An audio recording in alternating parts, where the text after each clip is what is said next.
Swastiastu. Jadi di sini kami dari kelompok geografi. Perkenalkan, nama saya Anak Agung Raka Camka Putri, nomor absen 3.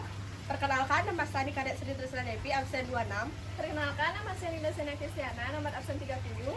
Perkenalkan, nama saya Kuma Agus Bukhari-Buta, nomor absen 16. Perkenalkan, nama saya Nimedera Putri, nomor absen 33. Perkenalkan, nama saya Bisda Aji Kesarewi, nomor absen 7.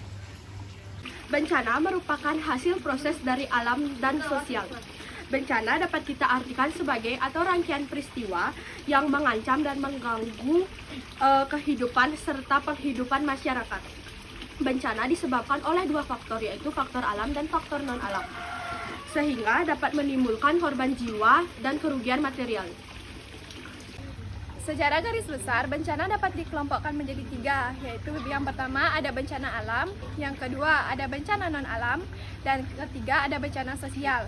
Yang pertama ada bencana alam, yaitu peristiwa atau serangkaian peristiwa yang disebabkan oleh alam. Misalnya gempa bumi, banjir, kekeringan, dan tsunami. Yang kedua ada bencana non-alam, yaitu bencana yang diakibatkan oleh peristiwa atau rangkaian peristiwa non-alam, yaitu seperti gagalan teknologi, gagalan modernisasi, dan epidemi. Yang ketiga ada bencana sosial, yaitu bencana yang diakibatkan oleh peristiwa atau serangkaian peristiwa yang diakibatkan oleh manusia, seperti meliputi konflik sosial antar kelompok atau antar komunitas masyarakat, dan serangan teroritas. Kemudian ada faktor penyebab bencana. Yang pertama ada kondisi morfologi yang rawan bencana, yang kedua ada kerusakan lingkungan, ketiga ada kemiskinan, keempat ada urbanisasi, yang kelima ada perubahan budaya. Jadi di sini ada dampak bencana sosial di sekolah kami, yaitu parkiran sembarangan. Jadi cara menanggulangi bencana sosial yang ada di sekolah kami yaitu dengan cara parkir di tempat parkir. Selanjutnya ada bencana alam, yaitu penumbangan pohon.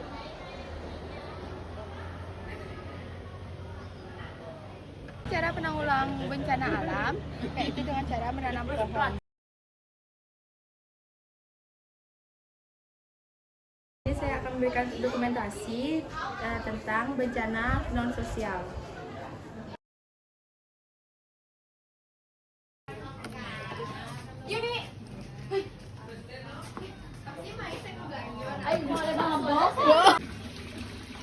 Pengelolaan bencana.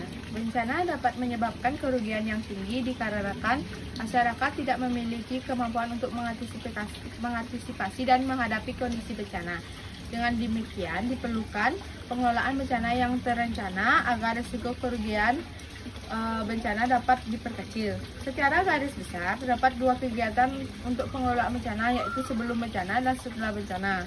Setelah itu, kegiatan pencegahan, tanggapan darurat, dan rehabilitas dapat dikembangkan.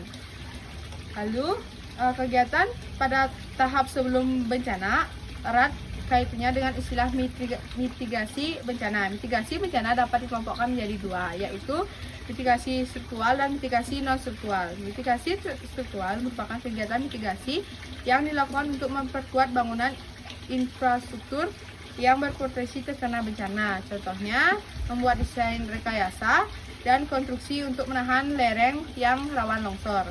Lalu kedua, mitigasi non-struktural merupakan penyesuaian aturan pengelolaan tata ruang serta pemberdayaan masyarakat agar siap menghadapi bencana. Pemberdayaan masyarakat bertujuan untuk meningkatkan kemampuan masyarakat agar dapat menolong diri sendiri dan kelompoknya untuk menghadapi ancaman bencana. Langkah-langkah mitigasi bencana. Bencana alam adalah risiko yang tidak terhindar, yang mana mitigasi ini hal penting agar dampak dari bencana yang muncul dapat diminimalisir. Mitigasi juga memiliki langkah yang harus dilalui dengan prosedur serta tahapan guna mengurangi risiko serta dampak dari bencana. Langkah pertama langkah awalnya adalah mengurangi dampak dari bencana yang bisa kapan saja terjadi. Contohnya, Kegiatannya seperti melakukan pemetaan pada wilayah rawan bencana, pembuatan bangunan yang tahan gempa, dan penanaman pohon. Lalu kedua ada langkah selanjutnya adalah melakukan perencanaan yang mana akan berpatok dengan bencana yang pernah terjadi dan mungkin saja terjadi kembali. Hal ini bertujuan untuk meminimalkan korban jiwa serta kerusakan yang mungkin terjadi pada fasilitas umum. Lalu langkah ketiga, mitigasi, yaitu respon yang adalah upaya untuk meminimalisir bahaya yang diakibatkan bencana. Tahap ini berlangsung pasca bencana.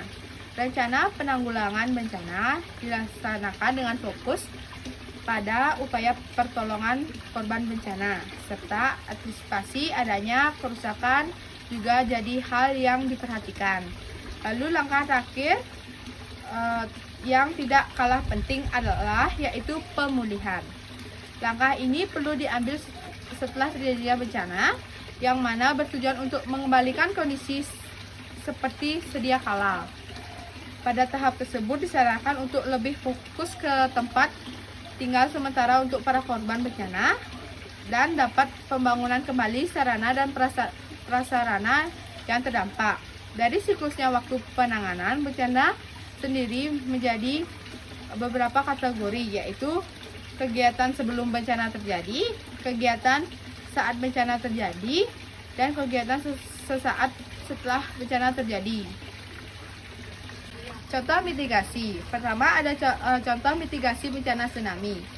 Mitigasi bencana tsunami ini merupakan sistem untuk deteksi tsunami serta memberikan peringatan untuk mencegah jatuhnya korban. Sistem ini dibagi menjadi dua, yaitu peringatan internasional serta sistem peringatan regional. Kedua ada mitigasi bencana gempa. Mitigasi bencana gempa bumi ini dibagi menjadi tiga: sebelum gempa, saat terjadinya gempa, pasca gempa. Masing-masing mitigasi tersebut dapat mengurangi dampak dari bencana tersebut.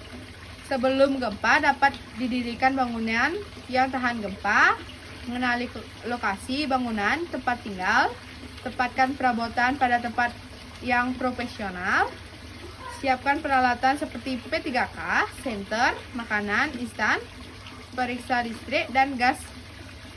Catatan nomor telepon darurat, mengenali jalur evakuasi. Saat terjadinya gempa, dapat mengikuti beberapa hal seperti tetap tenang, hindari sesuatu yang dapat roboh,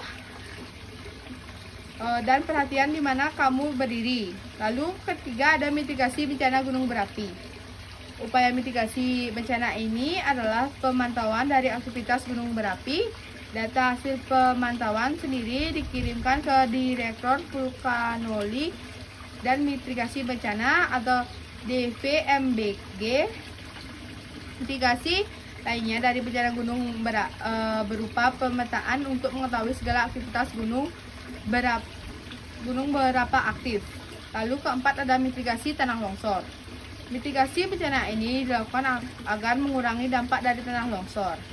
Beberapa hal yang dapat dilakukan adalah menghindari daerah rawan bencana, mengurangi tingkat keterjalan lereng, terasering menggunakan sistem drainasi yang baik, penghijauan dengan tanaman berakar dalam, mendirikan bangunan yang memiliki fondasi kuat, menutupkan rekahan di atas lereng untuk mencegah air masuk, dan melakukan relaksasi. Nah, jadi kesimpulannya yaitu bencana ini sangat rawan dan banyak terjadi di berbagai daerah di negeri kita, misalnya di Jakarta dan kota lainnya yang tidak kalah besar dan banyak memakan korban. Sebenarnya, penyebab utama dari bencana itu adalah akibat dari perubahan manusia sendiri. Misalnya saja adanya penebangan pohon secara liar di hutan, maka terjadinya tanah longsor. Kemudian, parkir sembarangan sehingga mengakibatkan macet. Cara yang paling efektif untuk mencegah bencana ini yaitu Dengan adanya sikap atau perilaku menjaga kebersihan lingkungan hidup dan cara yang efektif untuk mengulangi ketika terjadinya parkir. Parkir liar adalah dengan parkir di tempat parkir yang tersedia. Sekian video dari kami. Jika ada salah kata, mohon dimaafkan. Sekian video dari kami tutup dengan Parama Santi. Om Santi, Santi, Santi, Om. Ayo kita menjaga lingkungan bersama-sama. Slebel!